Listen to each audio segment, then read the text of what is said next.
જય શ્રી કૃષ્ણ મિત્રો, હું છું અસ્મિતાબેન મંગલપરા. મારા રસોડામાં તમારું સ્વાગત કરું છું. આજે આપણે બનાવશું દૂધની મલાઈમાંથી ઘી અને પેંડા. તો ચાલો બનાવીએ.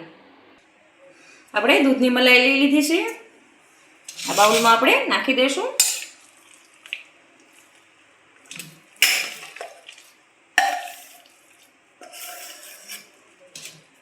આપણે મોટું વાસણ લેવાનું છે, કેમ કે ઓગળશે એટલે જાજુ થાય.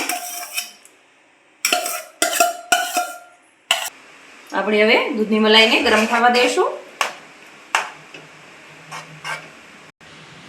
અને આપણે ધીમા ગેસે જ ગરમ કરવાનું છે. અને આને થતા આપણે 10 થી 15 મિનિટ થઈ જાય. આવી રીતે આપણે ધીમા ગેસે ઉકળવા દેવાનું છે. એકદમ ઢીલું થઈ ગયું છે. આવી રીતે આપણે હલાવતું જ રહેવાનું છે.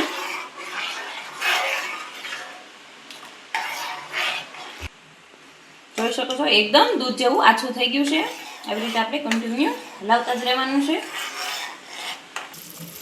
આપણે સાઈડમાં આવી રીતે આપણે લેતું જવાનું છે, બધી રીતે જોઈતું હોય. અને જોઈ શકો છો છાંટા ઉડે છે, એ આપણે ઘી થવાની તૈયારીમાં છે. આવી રીતે આપણે ધીમા ગેસે કન્ટિન્યુ હલાવતા રહીશું. થોડી વારમાં જ આપણું ઘી બનીને તૈયાર થઈ જાય. ગમે ત્યારે પણ તમે બનાવતા હોય ત્યારે થોડુંક આઘું ઊભું રહેવું, કેમ કે આના છાંટા ઉડશે. જોઈ શકો છો સાઈડમાં ઘી છૂટું પડવા માંડ્યું છે બધી કોરથી. થોડીક વારમાં જ આપણું ઘી બની જાય. આપણે ધીમા ગેસે કન્ટિન્યુ આવી રીતે હલાવતા રહેવું.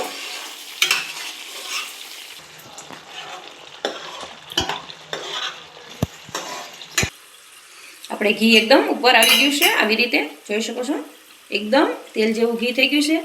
નીચે બધું એમને બેસી ગયું છે. આપણે થોડું થોડું કરીને ગાળી લેશું ઘીને. આવી રીતે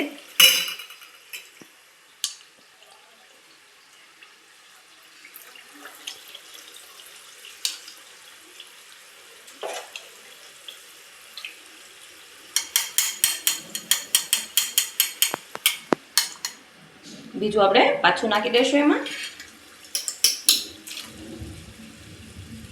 બીજી રીતે આપણે સાઈડમાંથી ઘી લેતા જાવું.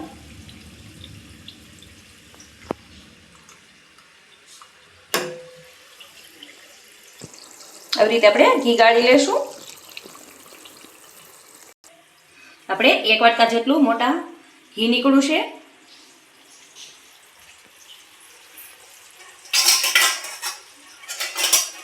આપણે હાવ ઘી કાઢી નથી લેવાનું, થોડુંક રહેવા દેવાનું છે ઘીને. આવી રીતે આપણે હલાવશું અને આમાં થોડીક આપણે ખાંડ નાખી દઈશું.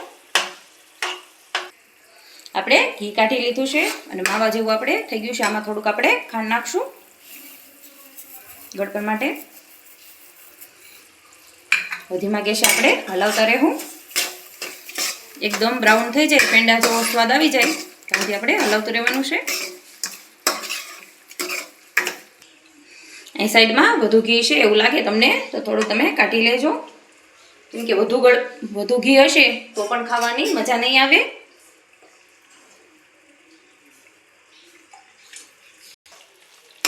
આપણે થોડી જ વારમાં પેંડા બનીને થાબડીના તૈયાર થઈ જાય. આવી રીતે આપણે 2 મિનિટ માટે હલાવશું. આ માવામાંથી પણ આપણે ઘી છૂટું પડવા માંડ્યું છે, જોઈ શકો છો. ને એકદમ આપણે લોહીમાંથી છૂટું પડી જાય છે. આવી રીતે આપણે હલાવશું એટલે એકદમ લોહીમાંથી છૂટું પડી ગયું છે. આવી રીતે આપણે થોડુંક ગરમ છે ફૂંક મારીને આવી રીતે થોડુંક લઈ લેશું. થોડુંક આપણે રકાબીમાં લઈને આવી રીતે કરશું. જોઈ શકો તો એકદમ ગોળી વળી જાય છે.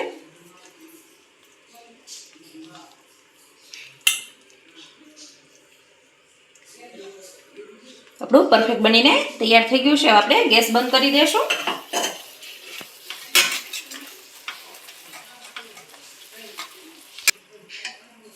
આપણે થોડીક વાર માટે હવે ઠરવા મૂકી દઈશું. આપણે ગરમ છે આવી રીતે આપણે થોડું થોડું કરીને આવી રીતે છૂટું પાડી લઈશું એટલે ફટાફટ ઠરી જાય. હવે આપણે ઠરી ગયું છે. હાથથી આપણે બધું ભેગું કરી લઈશું.